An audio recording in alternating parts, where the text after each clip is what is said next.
જય માતાજી મિત્રો, આજે આવી ગયા આપણે સવારમાં વાળીએ અને સીધો લઈ લીધો પાવડો, કેમ કે આપણે આજ કરવાના હતા ધોરિયા અને નાકા પસાટ. અને વાગી ગયા હતા સવારના 9:30, એટલે હું આવી ગયો મોટર ચાલુ કરવા.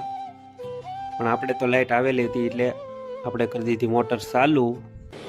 अच्छा ठीक है।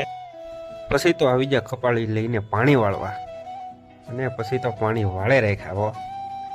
क्या बात है सर, क्या बात है सर। પછી આવી જા બપોરા કરવા ઘરે. પછી તો 3 વાગી જા ને આવી જા આપણે ચા પીવા માટે. ચાવી નામને જેન પડે વાગી જા 4 અને આપણે છાંટવાની હતી દવા, એટલે પંપ ચડાઈ દીધો છે ટીપણા માથે ને આપણે હવે ધીમે ધીમે દવા છાંટવાની શરૂઆત કરવાની છે. તો ખંભે પંપ નાખીને આપણે મીડિયા દવા છાંટ. વાગી ગયા હતા હવે સાંજના 5:30 અને આપણે આવી ગયા છીએ હવે આપણું સહેલું કામ કરવા, નીણ વાઢવા માટે. પછી તો નીણ વાઢવાનું કરી દીધું ચાલુ અને ઘાયગા પૂરું પણ કરી નાખ્યું. मजा आया। અને પછી તો વાળું કરવા બેસી જાઓ. વાલાળનું શાક અને હતા થેપલા, તો મજા આવી ગઈ હો.